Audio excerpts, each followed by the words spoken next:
Back in college days, at the great university I went to, one of my theme song and my brother's theme song came from Mac Davis. Anybody remember that song? It's hard to be humble when you're perfect in every way. Because I look in the mirror and I get better looking each day. To know me, is to love me. Well, I'm a heck of a man. It's hard to be humble, but I'll do the best. I can't sing it.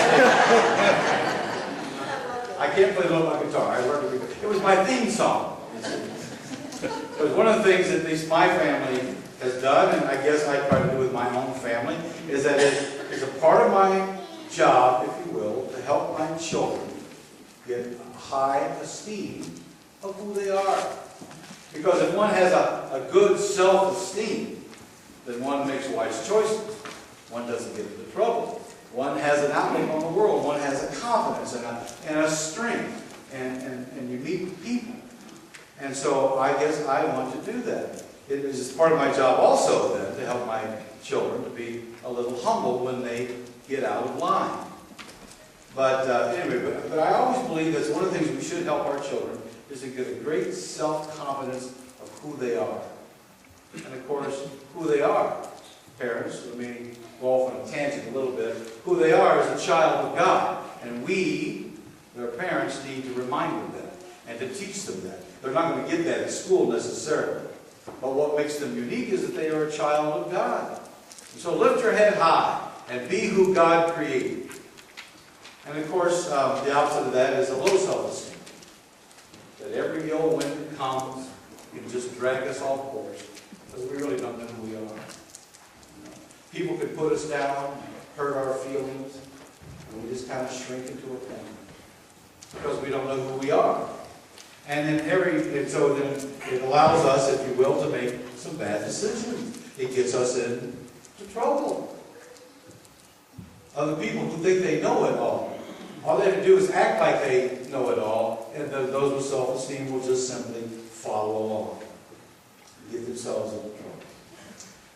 You don't need to raise your hand, but I just wonder how many among us here have ever made a bad decision or a bad choice.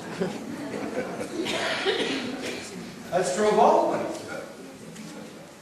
And to be honest, let's be totally honest. There are, thank God, dumb luck that we didn't wind up in jail ourselves. Or didn't wind up in some problems. Some of us just wound up with some problems anyway. Maybe it took years to get ourselves out of it. I'm part of that, and you're a part of that.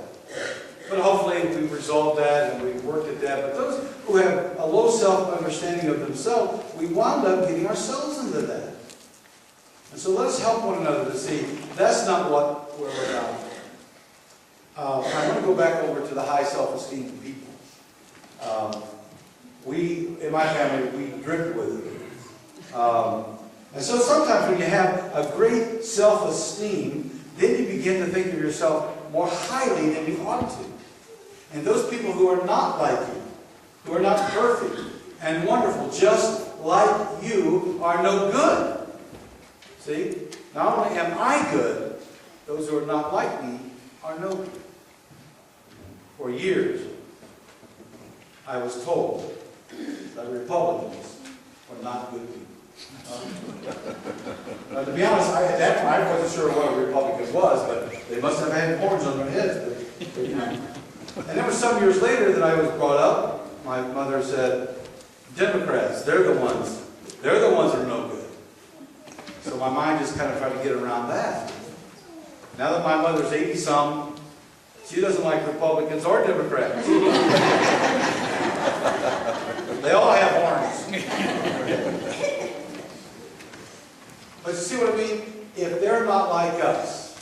My mother was always, I hope I don't mean to offend anybody, my mother was always scared to death I would bring home a little Catholic. Please, oh Lord, anything but Catholic. And I hate to brag, I was a hot dancer. I was and so in my day, I don't think they do that today. But in my day, every opportunity you had to go to a dance, to a sock hop, every football game, every basketball game, and during the off season, we used to have at our house. You may not even date the same girl. Maybe you'll invite Louise this week and Joanne next week, and you know, because after they go out with you once, they probably don't go out with you again, but you like to date. And so we just did that. So to bring home, I said, but Mom, she's a great little dancer. She goes, I don't care. Whatever the Pope tells her is what she has to do. So I was scared to death of Catholics for a long time. But as we grow, we begin to see that we're not perfect in every way. And that other people have a lot to bring to the table. So when we overdo it, if we think more highly of ourselves, we put everybody down. And we begin to bring ourselves an enemy. We're not in harmony.